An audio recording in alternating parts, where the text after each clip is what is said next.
Skoda's presenting its new Octavia station wagon, the Combi, at Lake Chiemsee, Bavaria.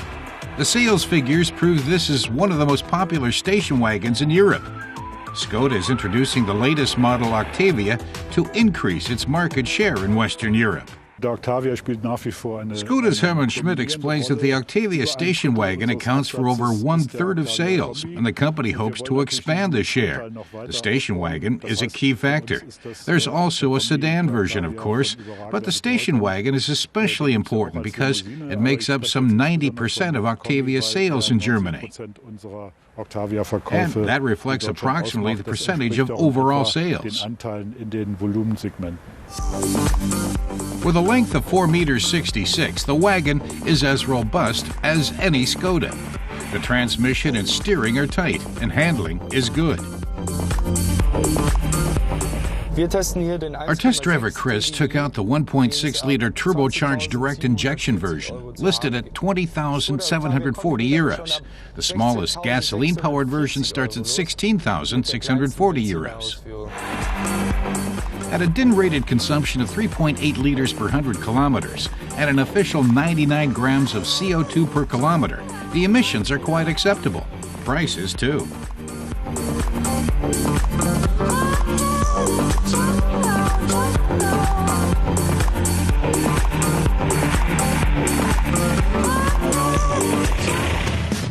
The station wagon's front is identical with the sedans: the hood, the grille, and the headlights. Everything.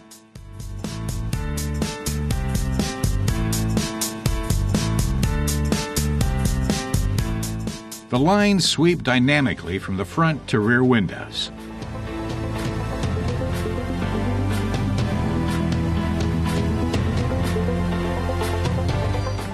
But the rear can seem a bit off-putting.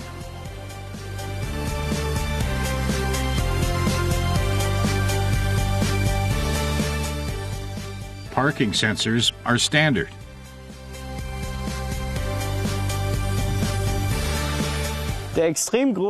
Chris is impressed by the Octavia station wagon's extremely large cargo space. He says he'd fit into the 610-liter space twice over, and this little lever turns the 610 liters into 1,740.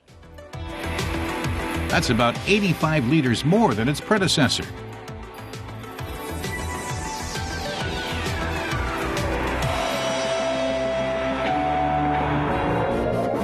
The interior has many convenient details in store. The electronically adjustable seats, for instance, with a memory for personalized sitting positions. In the center console are the radio and several assist systems, including, of course, parking assist. Skoda has aggressive plans for the market, with several more models soon to be released. Hermann Schmidt says Skoda is in a phase of product fireworks that began in the middle of last year. The Citigo is an entirely new model for a whole new segment. A variation on the Rapide is the Spaceback. Skoda will be facelifting the Superb before the end of the year and the Yeti by early next year. In 2014, it's the Fabia's turn, so by the end of next year, the entire range of models will have been updated.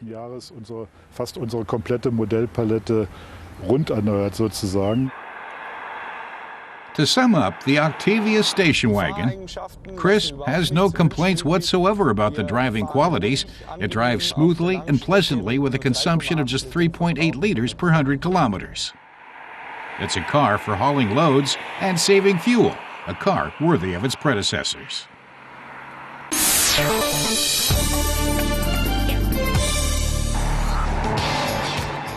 Audi's R8 e-tron and its technology offer a glimpse of the future and a hint of just how emotional and flexible electromobility can be.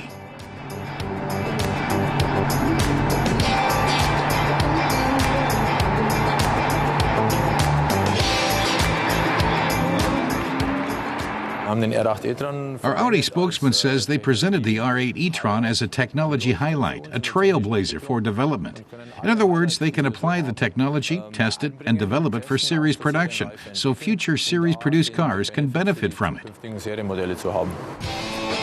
The R8 e-tron has a 280 kilowatt powerhouse with a maximum torque of a brute 820 Newton meters.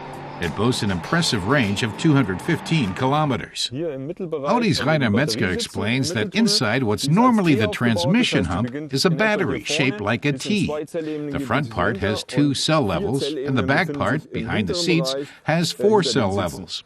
Altogether, the battery weighs 577 kilos. He says it's the heart of the car. The car has left and right electric motors. They work independently, so the right one drives the right wheel and the left wheel. The unique configuration allows for a kind of torque vectoring, meaning that when it corners, the outer wheel, the left one here, has to drive harder, so more power can be shifted onto that one. He continues saying this car makes use of what he calls recuperation, which means that since normal driving mainly uses the rear wheel brakes and the electric motors are directly coupled to these wheels, when the driver takes his foot off the pedal, the braking energy can be recuperated and fed back into the battery.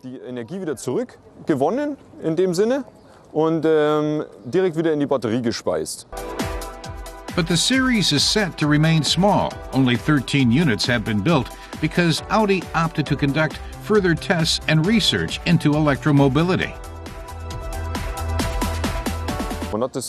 Audi's Rainer Metzger explains that the Electro was developed parallel to the normal R8, but only the doors were the same. Everything else on the e-tron was handmade out of carbon fiber, and the interior had been completely redesigned compared to the normal R8. He says Audi developed new rims especially for the R8 e-tron. When the cars stopped, they opened up to cool the brakes. At speeds exceeding 50 kilometers an hour, the centrifugal force pushes these side blades in to enhance the car's aerodynamics. The R8 e-tron weighed in at 1,780 kilos. The body structure, including side panels, came to barely 200 kilos, 23 kilos less than the normal R8. Even the glass rear window was replaced with a carbon fiber panel to reduce weight even more. Metzger points out the system that replaces the rearview mirror. The view back is obstructed, so a camera is used to show what's back there on an OLED display mounted where the rearview mirror would be. The system was tried for the first time on the R18 Le Mans and adopted for the R8 e-tron.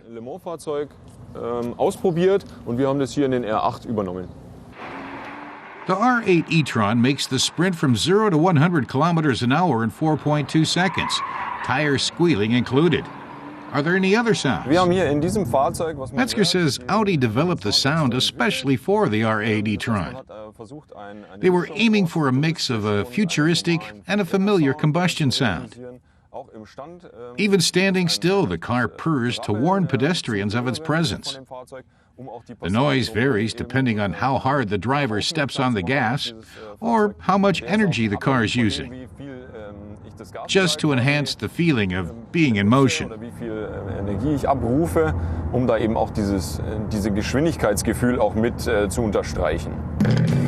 But in terms of the future, Audi's R8 e-tron will remain a model used to research the technology that may be used in series-produced electro cars.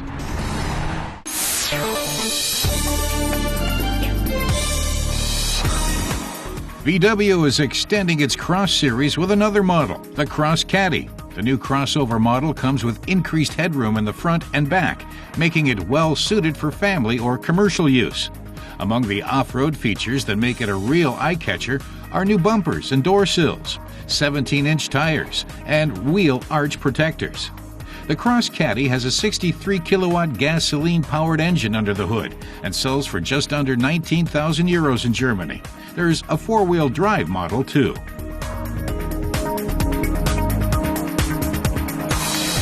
Mercedes' latest four-door high-performance midsize coupe is the CLA 45 AMG.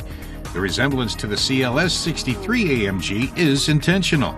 The 355-horsepower engine complies with Euro 6 emission standards and is said to be the most powerful four-cylinder car to be built in the series. A twin-scroll exhaust turbocharger helps give the low-volume turbo the oomph it needs to please most any driver. The AMG is fitted out with a 7-speed dual-clutch transmission and all-wheel drive. The car is due to go on sale in September.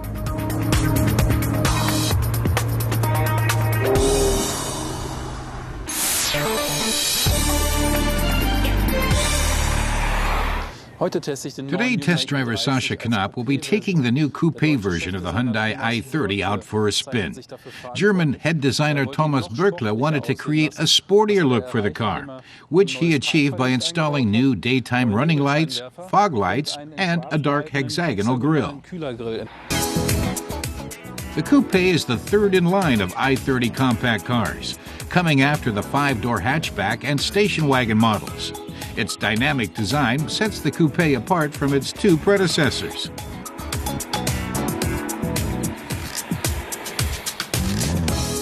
But size-wise, in terms of measurements, the 3-door car is in no way inferior to the 5-door. Both are 4.3 meters long with identical widths and heights. The designs, however, are a bit different.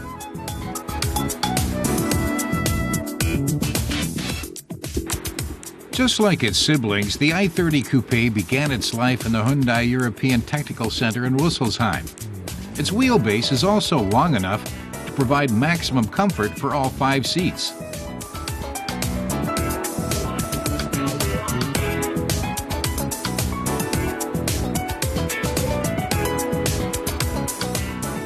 The sporty 16-inch light alloy wheels are a standard feature of the series.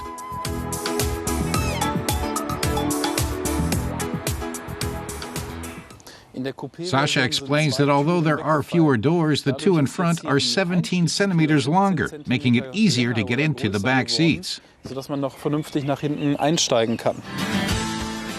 Hyundai really went to town when it came to furnishing and designing the interior. The front seats are sporty, yet comfortable, and can be easily pushed forward with a simple mechanism.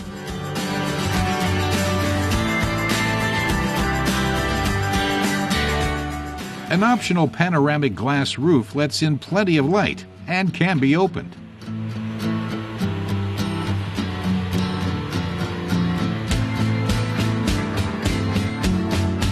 The dashboard design is very similar to that of the hatchback and station wagon. Drivers can choose between the classic and design looks. It also has a 6-speed manual gearbox. The option of a 6-speed automatic only comes with powerful gasoline and diesel models.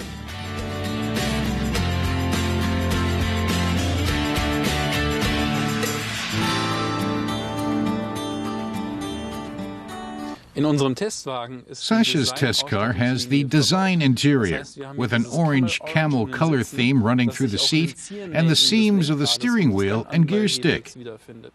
Together with the 1.6 CRDI engine with 94 kilowatts of power, the car costs €21,760, not including the glass roof. It may be better that shorter passengers sit in the back, since the roof slants off quite radically. Sascha concedes that there is less headroom than the 5-door version, but the legroom is identical. He advises buying the rear-view camera for €1,020. The structure at the back doesn't provide visibility to the rear that is as good as it is in the 5-door. There are still more new features to discover on the outside. Sascha takes us to the back to show us the new taillights, a lowered back bumper, and the horizontally fitted fog lights. The wide rear of the i30 Coupe makes a sporty impression.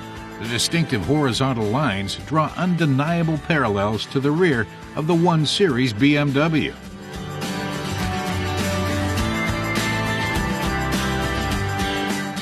And we mustn't forget the roof spoiler with its integrated brake lights.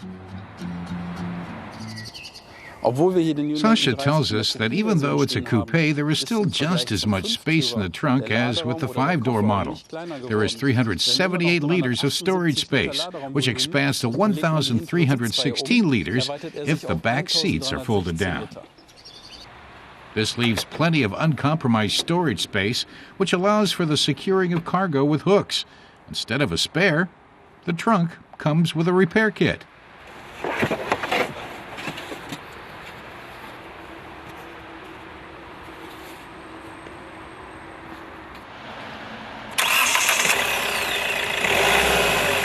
Buyers have a choice between 2 gasoline and 2 diesel engines. We're driving the powerful diesel model.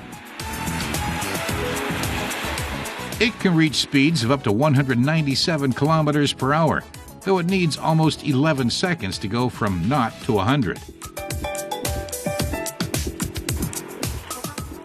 And here we come to a flaw of the otherwise very satisfactory i30 Coupe.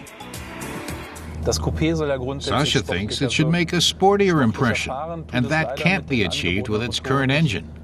He thinks it's too similar to the hatchback and wagon. The 1.6 CRD engine with 94 kilowatts has to be pushed for it to run anything like a sports car. He admits that would also push your consumption level much higher as well. So he would prefer it if the car had a little more oomph.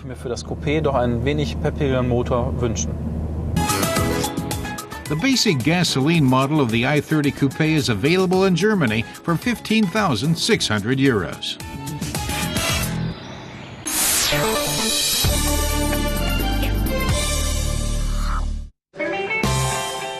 The Concorso d'Eleganza at the Villa d'Este on Lake Como is one of the world's leading and most long-standing classic car events. You will never see so many beautiful cars, so many passionate people. Despite the weather, this is the best place to be. Our test driver Mathis Kurat says that sitting in a car like this Lagonda makes him feel like the Great Gatsby, adding that you rarely see cars like this on the street. Mathis says the place to see them is at premier classic car shows, like the Concorso d'Eleganza Villa d'Este on Lake Como. It's a perfect place for a brand like Aston Martin to celebrate special birthdays. The British sports car maker would have turned 100 this year. The Aston Martins here are all privately owned. These wheels would be a credit to any factory museum. The high-class owners show typically high-class reserve. More than 50 classic cars can be seen here. All of them are worth millions. Artworks on wheels. The undisputed star of the show is this 1938 Bugatti 57 SC Atlantic. Only 4 of the streamlined cars were ever built. One fetched more than 23 million euros at auction in 2010, making it one of the world's most expensive cars. This one belongs to fashion designer Ralph Lauren. I love beautiful cars, whether they're very modern or old, contemporary or pre-war, but I love all cars. A spectacular example of a car from the Roaring '20s is this sky blue open tourer, with a design based on the 1928 Rolls-Royce Phantom 1 and a 7.7-liter engine under the hood. The owner, Alexander Schaufler, says the Concours is his favorite show. After Pebble Beach, it's the world's second-best classic event and certainly the best in Europe. You meet nice people and see cars. It's a great honor to be invited. Mattes points out that alongside the classics are visionary concept cars like the Grand Lusso, the result of a BMW and Pininfarina cooperation. This glimpse of the future not only left us thinking of a new series of coupes, but BMW as well.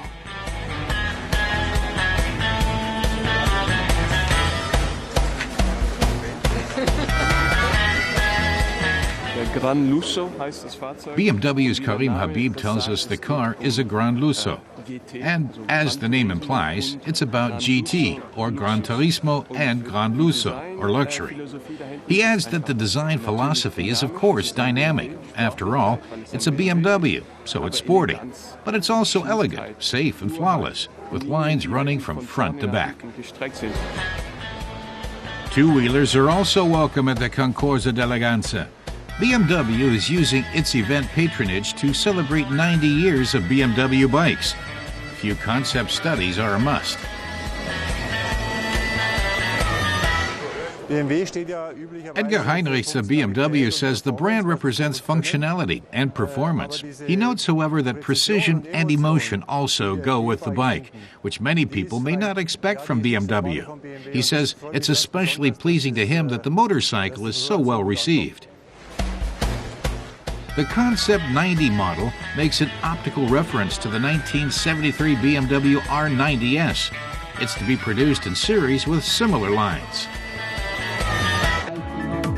On the second day of the event, the cars cruise over to the nearby Villa Erbe, where the public is invited to join in.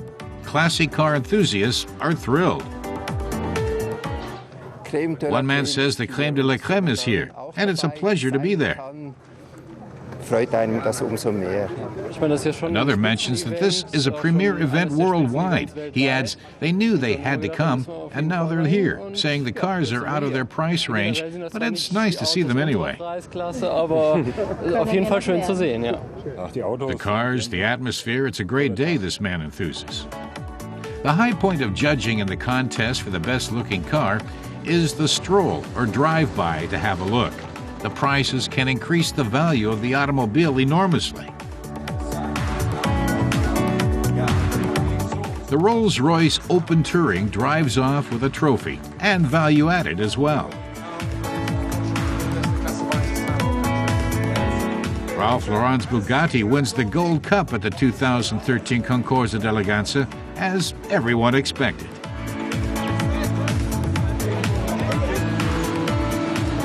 Mata says it might be an idea to drop in on the next Concorso if you happen to be in the Lake Como area sometime in late May. It's a place to see wonderful cars and have interesting conversations, and he's off to do just that right now.